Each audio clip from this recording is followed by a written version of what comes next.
বিসমিল্লাহির রহমানির রহিম। আসসালামু আলাইকুম ওয়া রাহমাতুল্লাহি ওয়া বারাকাতুহু। প্রিয় শিক্ষার্থীবৃন্দ, আজকের ক্লাসে তোমরা যারা দেশের বিভিন্ন প্রান্ত হতে অনলাইনের মাধ্যমে ক্লাসে সংযুক্ত হয়েছ, তোমাদের সকলকে আমি স্বাগত জানাই। প্রিয় শিক্ষার্থী, আশা করি বর্তমান পরিস্থিতিতে তোমরা সকলেই ভালো আছো এবং সুস্থ আছো।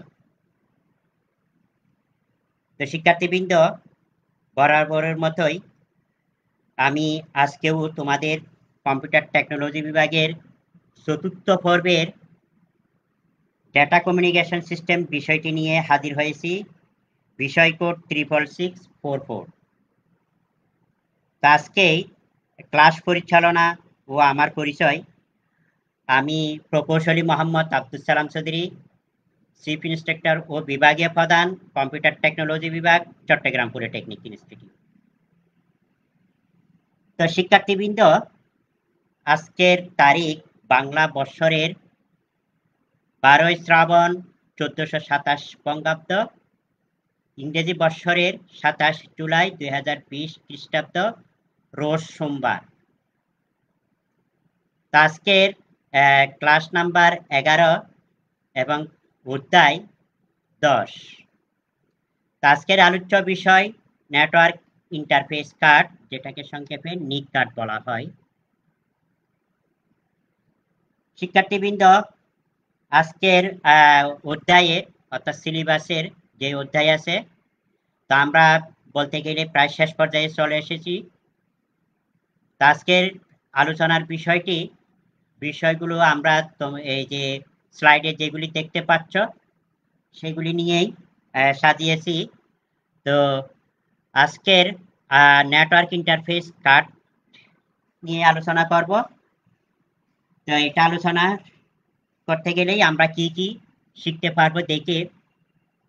নেটওয়ার্ক, কম্পিউটার নেটওয়ার্কের নিকের ভূমিকা, অর্থাৎ নেটওয়ার্ক ইন্টারফেস এর ভূমিকা কি। তারপর আছে নেটওয়ার্ক ইন্টারফেস কার্ডের ফিজিক্যাল অ্যাড্রেসিং ফরম্যাটটা কীরকম, সেটাও যে দেখানো হবে। নিকের সুবিধা অসুবিধা ও এবং ব্যবহার সম্পর্কে বলা হবে, তোমরা জানতে পারবে। তারপর নিকের বেস মেমোরি অ্যাড্রেসের গুরুত্বটা কি সেটা তোমরা জানতে পারবে। নিক বাস কেবলের মধ্যে সামঞ্জস্যপূর্ণ গুরুত্বপূর্ণ বিষয় সম্পর্কে তোমরা জানতে পারবে। নেটওয়ার্ক পারফরম্যান্স বাড়ানোর কি কি নিয়ামক সেটাও তোমরা জানতে পারবে। তো শিক্ষার্থীবৃন্দ, আমরা দেখি নেটওয়ার্কের নিকের ভূমিকাটা কি।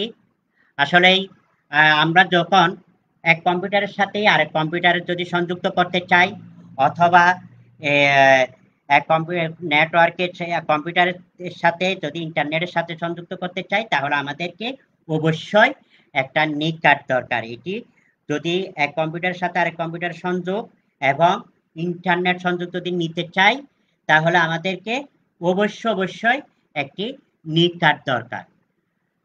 তো এটা বিশেষ প্রয়োজন, এটা ছাড়া আমরা ল্যান সংযুক্ত করতে পারবো না। তা আসলে আমরা এখানে দেখি কিছু ভূমিকা উল্লেখ করা হলো, আরো অনেক ভূমিকা আছে। এই যে ডাটাকে, অর্থাৎ এক কম্পিউটারে নেটওয়ার্কের প্রেরণের পূর্বে কম্পিউটারের বোধগম্য তথ্যকে নেটওয়ার্ক মিডিয়াতে পরিবহন উপযোগী উপাত্তে রূপান্তর করে। অর্থাৎ যখন আমরা কম্পিউটার থেকে, আমাদের নিজেদের কম্পিউটার থেকে যদি কোনো একটি মেসেজ অন্য কোনো কম্পিউটারে দূরবর্তী পাঠাতে চাই, তাহলে চ্যানেলের মধ্য দিয়ে যাওয়ার সময় এটাকে মেসেজ সিগন্যাল আকারে রূপান্তর করবে। তারপর মিডিয়া এবং কেবলের মধ্যে সংযোগ স্থাপন করবে। এক কম্পিউটারের সাথে আরেক কম্পিউটারে ডাটা আদান প্রদান করবে।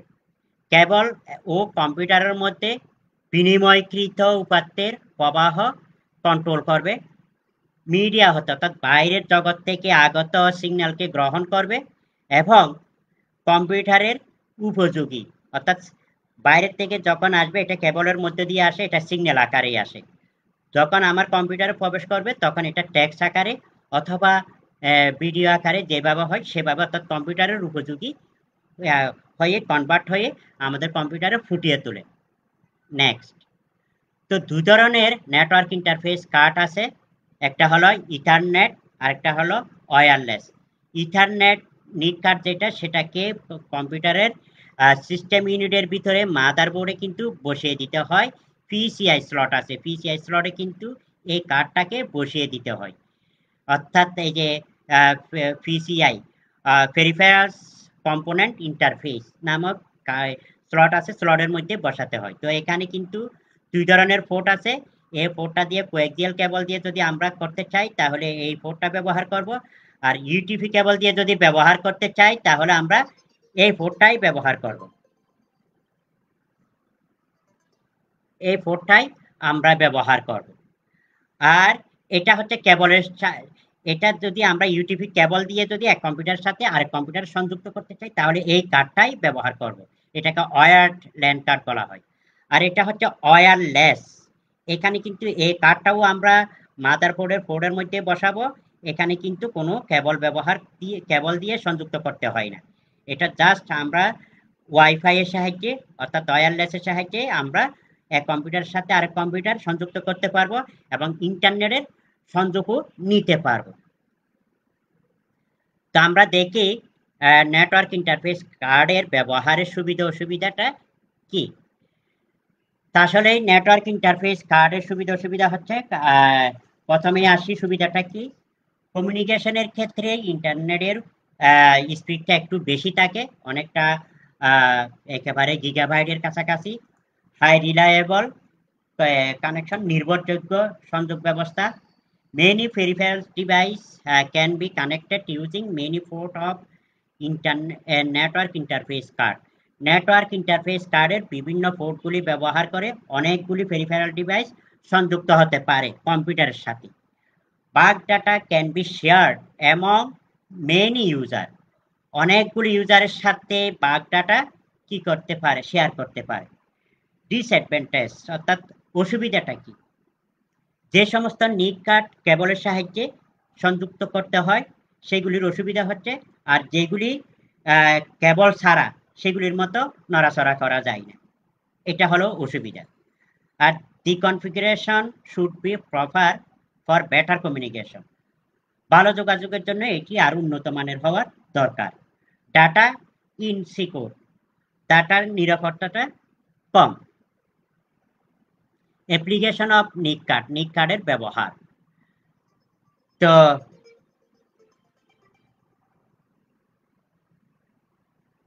নিক কার্ডের ব্যবহারটা কোথায় আমরা দেখি। আসলে নিক কার্ডটা ব্যবহার করা হয় এক কম্পিউটারের সাথে আরেক কম্পিউটার অথবা দূরবর্তী কোনো কম্পিউটারের সাথে ডাটা এক্সচেঞ্জ করার জন্য, ডাটা বিনিময়, তথ্য বিনিময় করে, যেমন কোনো ডকুমেন্ট হতে পারে, কোনো ছবি হতে পারে, কোনো ফাইল হতে পারে ইত্যাদি। আবার এটার ব্যবহার আরেকটা ব্যবহার হলো ওয়্যারলেস কমিউনিকেশন ডিভাইসের মতো আমরা ব্যবহার করতে পারি, যেমন ফায়ারওয়েল আছে, ব্রিজ আছে, রিপিটারের মতো আমরা ব্যবহার করতে পারি। ওয়্যার কেবল কমিউনিকেশন, যেটাতে তারের মাধ্যমে যোগাযোগ করতে হয়, যেমন হাব, সুইচ, রাউটার, স্মার্টফোন ইত্যাদিকে সংযুক্ত করার জন্য আমরা নিক কার্ডটা ব্যবহার করতে পারি। এনআইসি ফিজিক্যাল অ্যাড্রেসিং ফরম্যাট, তো যেটাকে মিডিয়া অ্যাক্সেস কন্ট্রোল বা ম্যাক অ্যাড্রেস বলা হয়। তো ম্যাক অ্যাড্রেসটা কি, ম্যাক অ্যাড্রেসটা হচ্ছে এই ধরনের, আমি একটু উদাহরণ সাহায্যে বলি। ম্যাক অ্যাড্রেসটা আসলে ব্যবহার করা হয় ল্যান কার্ডের জন্য। ল্যান কার্ড দিয়ে যেহেতু আমরা সংযোগ করি, ল্যান কার্ডেরও একটা নাম্বার থাকে, আবার কম্পিউটার যেহেতু ইন্টারনেটের সাহায্যে সংযুক্ত হয় তাহলে একটা ওইখানে কম্পিউটারেরও একটা আইপি অ্যাড্রেস দেওয়া হয়। তো আইপি অ্যাড্রেসটা কিন্তু পরিবর্তনশীল, ম্যাক অ্যাড্রেসটা কিন্তু পরিবর্তনশীল না। যেমন আমরা যে মোবাইল ব্যবহার করি, মোবাইলে IMEI একটা নাম্বার থাকে, এই নাম্বারটা কিন্তু যারা মোবাইল সেট তৈরি করে ওই প্রতিষ্ঠান কর্তৃক এই নাম্বারটা সেট করা হয়, এটা কিন্তু পরিবর্তন করা যায় না, IMEI নাম্বার। কিন্তু আমরা যে মোবাইল ব্যবহার করি, মোবাইলে যে মোবাইল নাম্বার আছে, মোবাইল নাম্বারটা কিন্তু পরিবর্তনশীল। মোবাইল নাম্বারটাকে আমাদের ইন্টারনেট প্রোটোকল বা আইপি অ্যাড্রেসের সাথে তুলনা করতে পারি। আর মোবাইল সেটের যে IMEI নাম্বার আছে সেটা হচ্ছে, আর আমাদের এখানকার নিকের ম্যাক অ্যাড্রেসের সাথে তুলনা করতে পারি। তো এই ম্যাক অ্যাড্রেসটা কিন্তু 48 বিট বিশিষ্ট। আইপি অ্যাড্রেস যেমন 32 বিট বিশিষ্ট এবং 128 বিট বিট বিশিষ্ট, অনুরূপভাবে ম্যাক অ্যাড্রেসটা 48 বিট বিশিষ্ট। তো 48 বিটের মধ্যে যেটা দুই ভাগে ভাগ করা হয়েছে, 48 বিটকেই আটটা আটটা বিট করে গ্রুপ করে 6টা ভাগে ভাগ করা হয়েছে, প্রতিটি ভাগকে কোলন দ্বারা সেপারেট করা হয়। তো এটাকে দুটো ভাগে ভাগ করা হয়। প্রথম তিনটা অক্টেট কিন্তু দেওয়া হয়, অর্থাৎ 24 bit IEEE, Institute of Electrical and Electronic Engineering, যা অর্গানাইজেশনটি OUI নামে পরিচিত, এই অর্গানাইজেশন থেকে দেওয়া। বাকি 24টা বিট বা 3টা অক্টেট যে সমস্ত প্রতিষ্ঠান নিক কার্ডটা তৈরি করে ওই প্রতিষ্ঠান কর্তৃক প্রদান করা হয়, অর্থাৎ নিকের একটা নাম্বারিং করা হয়। এটা কিন্তু কেউ পরিবর্তন করতে, সাধারণ ইউজারেরা পরিবর্তন করতে পারে না। এটা কিন্তু প্রস্তুতকারী প্রতিষ্ঠানেই একমাত্র পরিবর্তন করতে পারবে। নেক্সট, নিক বাস কেবলের মধ্যে সামঞ্জস্যপূর্ণ বা গুরুত্বপূর্ণ বিষয়। তো কি আমরা যখন নিক কার্ডটা ব্যবহার করব তখন আমাদের বেশ কিছু জিনিস মাথায় রাখতে হবে। যেমন কোন টপোলজি ব্যবহার করলে কোন আমরা নিক কার্ডটা ব্যবহার করতে পারবো। যেমন বর্তমানে যে সমস্ত নিক কার্ড পাওয়া যায় তার মধ্যে কিন্তু আমি ডান পাশে যে ছবি আছে এই ছবির মধ্যে এই যে এখানে কোয়েক্সিয়াল কেবলের যে পোর্ট আছে এই পোর্টটা নাই। যদি এই পোর্টটাই না থাকে তাহলে আমরা কোয়েক্সিয়াল কেবল দিয়ে কি করতে পারবো না, ল্যান কানেকশন করতে পারবো না, ইউটিপি দিয়ে কেবল দিয়ে করতে হবে।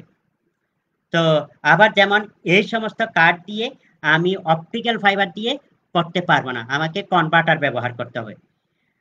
তারপরে আছে মেথডটা দেখতে হবে আমাদের, যেমন এই যে ইথারনেট, টোকেন রিং, FDDI, এগুলি আমাদের চিন্তা করতে হবে। তারপরে আছে মিডিয়া, যেমন এই শুধু এই কার্ড নিলে হবে না, যেমন আমি যদি উপরের কার্ডটা নিই, আমি মিডিয়া হিসেবে যদি অপটিক্যাল ফাইবার ব্যবহার করি তাহলে আমি কি করতে পারবো না, এই কার্ড ব্যবহার করে আমি সংযোগ দিতে পারবো না। তো এই মিডিয়ার কথাও চিন্তায় রাখতে হবে। নেক্সট,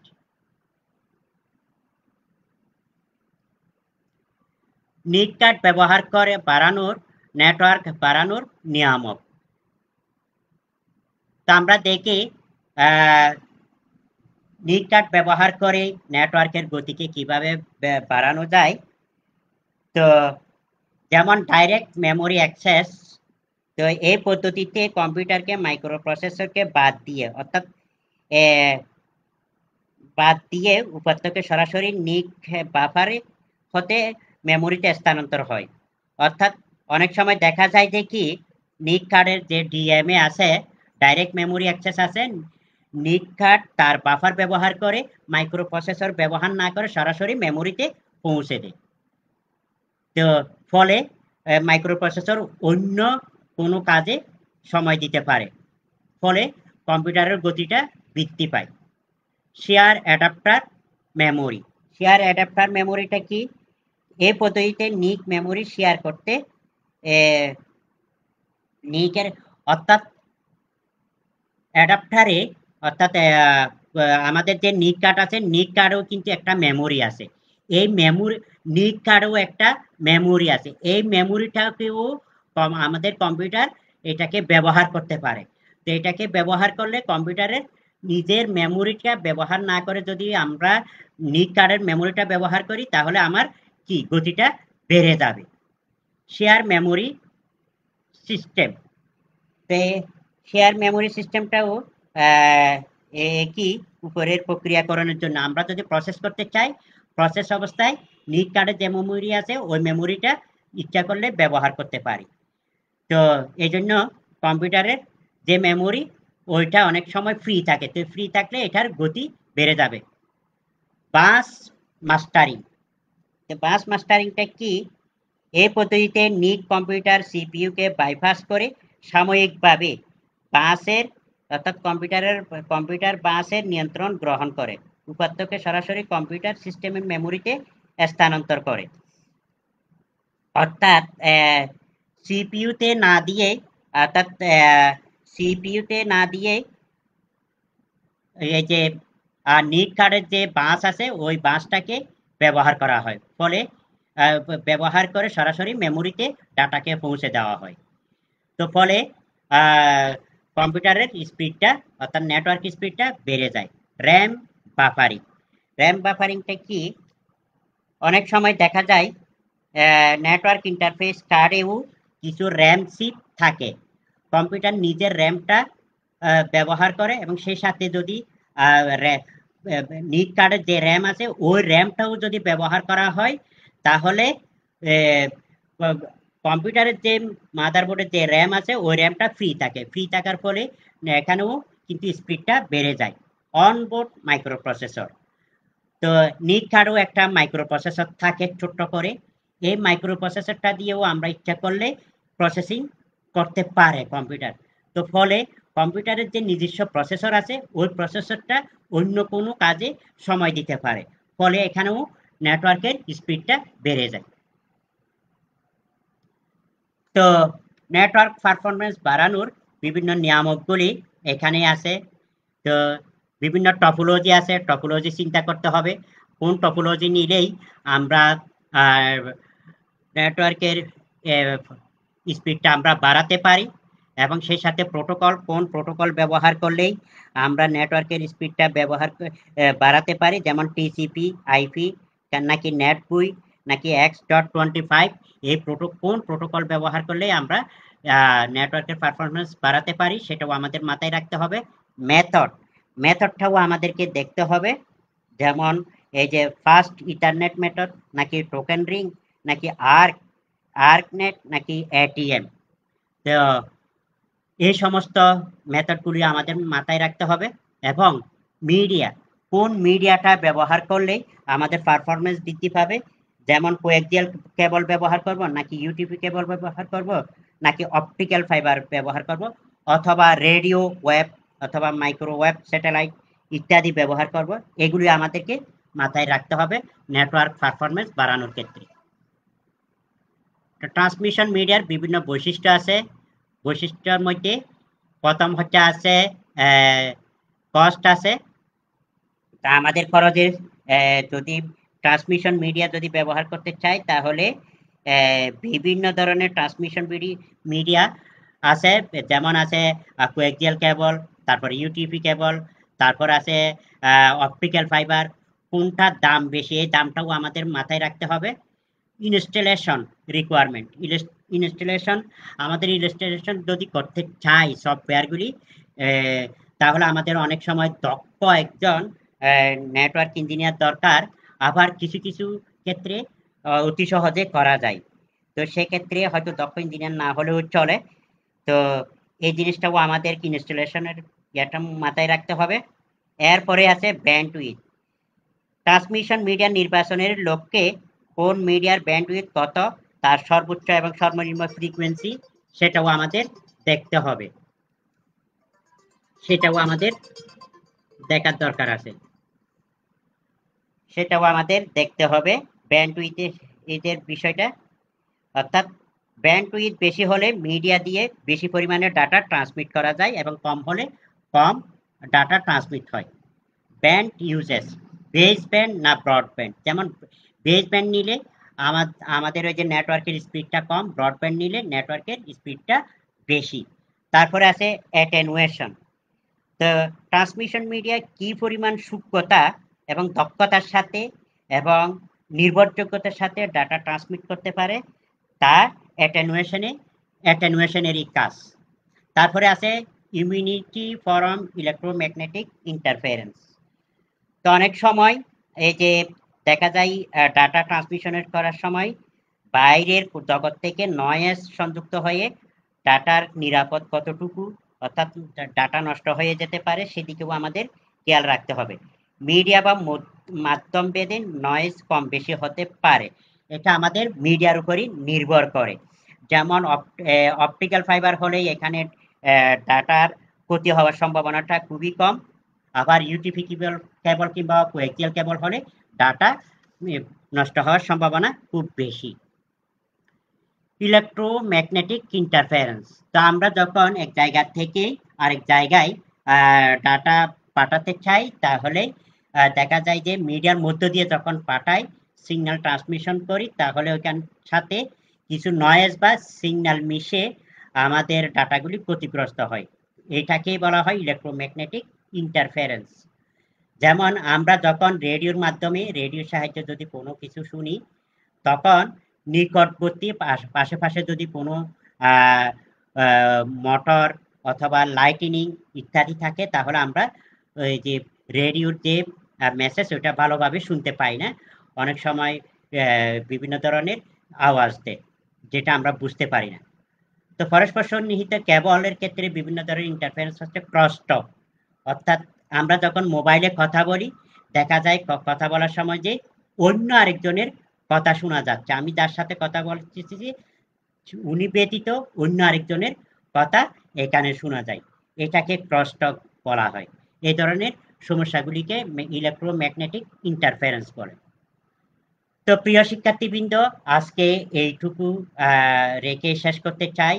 আজকের লেকচার সম্পর্কে তোমাদের যদি কোনো প্রশ্ন থাকে, তাহলে তোমরা আমাদের Facebook page skills portal Bangladesh এই পেজে, অথবা www.facebook.com/skills.gov.bd এই লিঙ্কে গিয়ে তোমরা তোমাদের কমেন্টের সাহায্যে তোমাদের প্রশ্ন করবে, আমরা উত্তর দিয়ে থাকবো। তো তোমাদের সকলের সুস্থতা এবং মঙ্গল কামনা করে আমি এখানে শেষ করতে চাই। তোমরা সকলেই সুস্থ থাকো, ভালো থাকো। সবাইকে পবিত্র ঈদুল আজহার অগ্রিম শুভেচ্ছা জানিয়ে এখানে শেষ করতে চাই। আল্লাহ হাফেজ। আসসালামু আলাইকুম রহমতুল্লাহ।